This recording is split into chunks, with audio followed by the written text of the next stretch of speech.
Hello అండి, welcome back to our channel we're cooking and blogs. నేను మీ మమత. ఈ రోజు మన ఛానల్లో చాలా సింపుల్ గా 5 minutes లో చేసుకునే రెసిపీ ఒకటి మీకు చూపించబోతున్నాను అనమాట.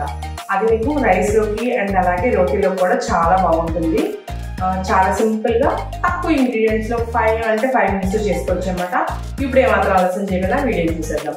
దానికన్నా ముందు మీరు మన ఛానల్ ఇదే కదా ఫస్ట్ టైం చూసినట్టయితే మన ఛానల్ సబ్స్క్రైబ్ చేసి ఆల్ నోటిఫికేషన్ ఆన్ చేసుకోండి. మీ ఫ్రెండ్స్ అండ్ ఫ్యామిలీతో షేర్ చేసి మన వీడియోస్కి ఒక లైక్ చేయండి. మీ సపోర్ట్ని మన ఛానల్కి అందిస్తారని ఆశిస్తున్నాను. సో ఇప్పుడు ఏమాత్రం ఆలస్యం చేయకుండా వీడియో అయితే స్టార్ట్ చేసేద్దాం. ముందుగా ఇలా ఒక పాన్ పెట్టుకొని కొద్దిగా ఆయిల్ వేసుకోండి. ఎంత ఆయిల్ అక్కర్లేదండి, కొద్దిగా చాలు. మనం మిరపకాయలు వేయించుకోవడానికి సరిపడా వేసుకుంటే సరిపోతుంది అనమాట. ఇలా ఆయిల్ కాగిన తర్వాత పచ్చిమిర్చిని అయితే వేసుకోవాలన్నమాట. నేను ఒక 6 పచ్చిమిరపకాయల వరకు వేసుకున్నాను ఇక్కడ. వీటిని వేయించుకోవాలి. ఇవి ఇలా వేగినాయి కదండి, వీటిని ఇప్పుడైతే పూర్తిగా చల్లారి చేసుకోవాలన్నమాట. ఇప్పుడు మనం ముందుగా వేయించుకున్న పచ్చిమిర్చిని అయితే ఇందులో వేసేసుకోవాలి. పూర్తిగా చల్లారిన తర్వాత మిక్సీ చేసుకోండి. అలాగే కొబ్బరి ముక్కలు, నేను ఇక్కడ ఒక ఫుల్ కొబ్బరికాయ తీసుకున్నాను అనమాట. నేను తీసుకున్న కొబ్బరికాయకి ఆ పచ్చిమిర్చి అయితే సరిపోతుంది. ఇప్పుడు ఇందులో రుచికి తగ్గట్టుగా సాల్ట్ని అయితే వేసుకోండి. ఇప్పుడు వీటిని మిక్సీ చేసుకోవాలన్నమాట.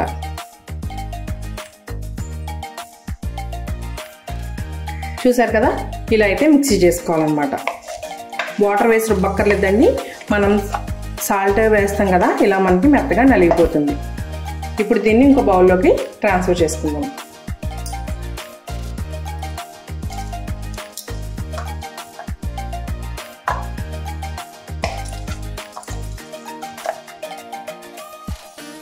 ఇలా వేసుకున్నాం కదండి, ఇందులో ఫ్రెష్ పెరుగు వేసుకోండి. పెరుగు ఫ్రెష్గా ఉంటేనే టేస్ట్ బాగుంటుంది అనమాట. పెరుగు ఎక్కువగానే పడుతుంది.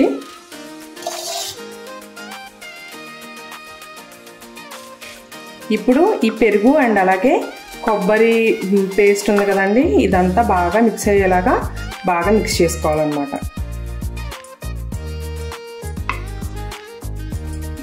మనకి కొబ్బరి కన్నా కూడా కొంచెం పెరుగు ఎక్కువగా ఉంటేనే తినడానికి చాలా బాగుంటుంది అనమాట. ఆ కొబ్బరిలో స్వీట్నెస్, పెరుగులో కమ్మదనం ఎంత బాగుంటుందంటే చాలా బాగుంటుందండి. నాకైతే చాలా ఇష్టం ఈ డిష్. చాలా తేలిగ్గా కూడా అయిపోతుంది. ఇలా మొత్తం మిక్స్ చేసుకున్నాం కదండి, పెరుగు అండ్ అలాగే కొబ్బరి పేస్ట్. ఇప్పుడు ఇందులో మనం పచ్చిమిరపకాయ ముక్కలను అయితే యాడ్ చేసుకోవాలన్నమాట.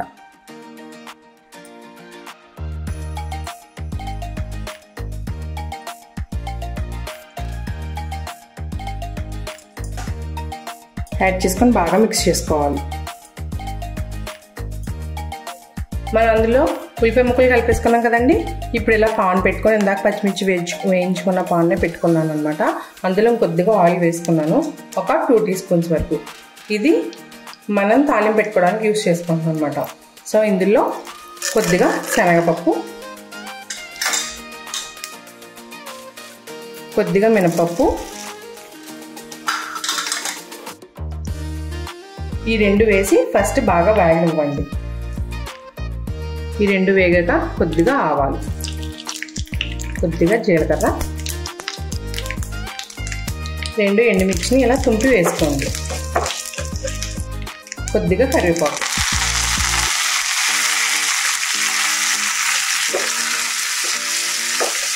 ఇవన్నీ వేసి తాలింపుని బాగా నిదానంగా వేయించుకోండి.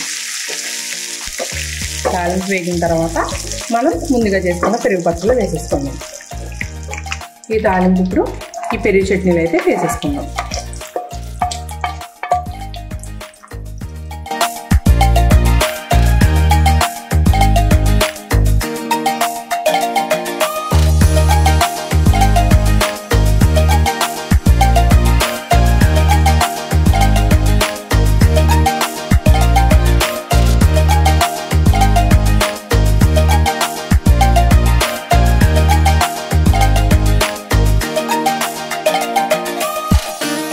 చూసారు కదా, మన కొబ్బరి పెరుగు పచ్చడి రెసిపీ చాలా సింపుల్గా చాలా టేస్టీగా ఉంటుందన్నమాట. One of my favourite dishes అనమాట. ఇది మీకు చపాతీతో బాగుంటుంది అండ్ అలాగే రైస్తో కూడా బాగుంటుంది. బిర్యానీతో నేను ఎప్పుడు ట్రై చేయలేదు. ఒకవేళ మీరు ట్రై చేసి ఉంటే మీకు ఎలా అనిపించిందో కామెంట్ చేయండి. ఇప్పుడైతే టేస్ట్ చేసి ఎలా ఉందో చెప్పేస్తాను.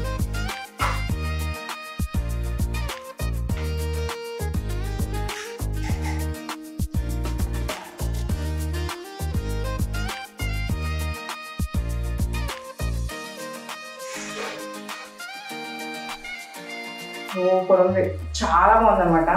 నేను ఎంత ఇష్టమేనండి ఈ పెరుగు పచ్చడి. చాలా సాఫ్ట్గా హాయిగా ఉంటుంది అనమాట. మనకి లేజీ డేస్లో కూడా ఈజీగా చేసుకోవచ్చు. నేను ఎక్కువగా నైట్ టైము కర్రీస్ వండడానికి బద్దకంగా అనిపించినప్పుడు ఇలా పెరుగు పచ్చడి చేసేస్తాను అనమాట. హ్యాపీగా తినేస్తూ ఉంటాను. మా ఇంట్లో కూడా అందరికీ చాలా నచ్చుతుంది. సో మీరు కూడా ట్రై చేసి మీకు అలా అనిపించిందో కామెంట్ చేయండి. అండ్ అంతే కాకుండా మన వీడియోస్ని లైక్ చేయండి. మరో మంచి వీడియోతో మళ్ళీ కలుద్దాం.